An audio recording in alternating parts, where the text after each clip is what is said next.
अस्सलामुअलैकुम प्यारे दोस्तों, क्या हाल है? ठीक हो? सो खैर खरीत नालो सो अल्लाह पाक तुहानू सेहत देवे, खुश रहो, आबाद रहो, वसते रहो। पाकिस्तान चो या पाकिस्तान या बाहर कंट्रियां चो जिथे भी हो। जनाब फरमैशी शेर है स्पैशल हाफिज़ हमज़ा साहब, हाल मुकीम दुबई, गाँव खैर शरीफ। भरा अल्लाह पाकिस्तान देवे, तरक्कियां देवे जिथे भी है। मैं भरा जी स्पैशल थोड़े नां देवे शेर शेर सुनाना। मुक गए पुराने ओ सब यार बेली, मुक गए पुराने ओ सब यार बेली। किस नू हाल सुनावा परदेसियाओ, तेरी सूरत प्यारी जदों याद आवे। हाय रो रो अखां सजावा परदेसियाओ,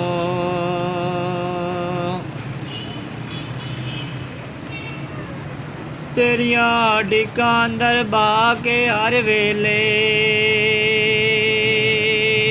ते मुड़ मुड़ कां उड़ावा परदेसियाओ, नाम मज़र दीवानिया दे ला सीने।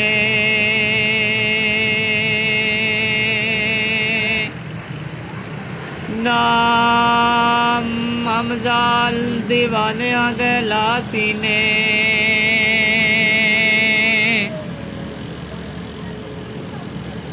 बहा के रवा कुरलावा परदेसियाओ,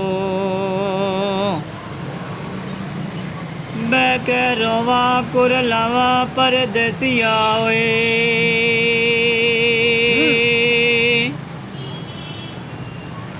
मुक गए पुराने ओ सब यार बेली, किस नू हाल सुनावा परदेसियाओ। हमजा भाई लव यू हो गया।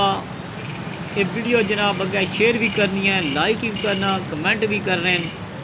तो और भी मेरे जितने दोस्त अहबाब हैं ना पाकिस्तान चो ना बाहर कंट्रियाँ जितने भी हैं, सऊदी अरब नो, दुबई नो, इंग्लैंड नो, और जो मुल्कों में हैं ना, उन्होंने जनाब सारिया मेरी तरफों सलाम है।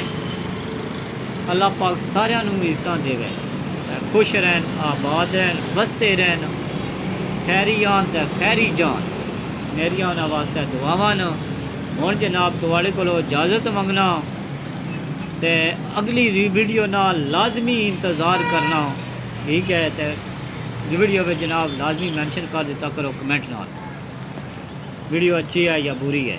तो शेयर इंशाल्लाह ज़रूर हर बंदे ने ना तो उसी जड़ा बंदा फरमाइश करती। ओके, अल्लाह हाफिज़।